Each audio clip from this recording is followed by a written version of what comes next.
గెహజీలాగా నేను నా ఇంటిలోనికి ఏమీ లేదు, ఏమి సంపాదించుకుంటే బాగుంటుందని పరుగులు పెడుతున్నానే, ప్రార్థన మాత్రము చేయలేకపోతున్నానే, దేవుని మాత్రం మెచ్చకలేకపోతున్నానే అనే విషయం మీద మాత్రమే చింతించండి. ప్రార్థన చేయలేనందుకు చింతించండి. వాక్యము చదవలేనందుకు చింతించండి. దేవుని వాక్యాన్ని నేను ఇంత చదవలేకపోయినా 2 అధ్యాయాలు అనే విషయం మీద చింతించండి. దేవునితో సమయం గడపలేకపోతున్నాననే విషయం కోసం చింతించండి. ఆకాశ పక్షులను చూడండి, అవి విత్తవు, కొయ్యవు, కొట్లలో కూర్చుకునవు, అయినను వాటిని మీ దేవుడు పోషిస్తున్నాడు. మీరు వాటికంటే శ్రేష్ఠులు. కాబట్టి దేవుడు తప్పకుండా మిమ్మల్ని పోషిస్తాడు.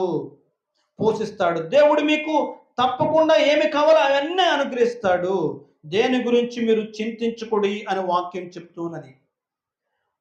పిల్లరా, దేవుని వాక్యాన్ని కనుక మీరు ధ్యానిస్తూ దేవునికి సమయాన్ని ఇస్తూ ఉంటే, మీ జీవితాన్ని కట్టుకుంటూ ఉంటే, మీరు ఒకదాని వెనక పరిగెట్టడం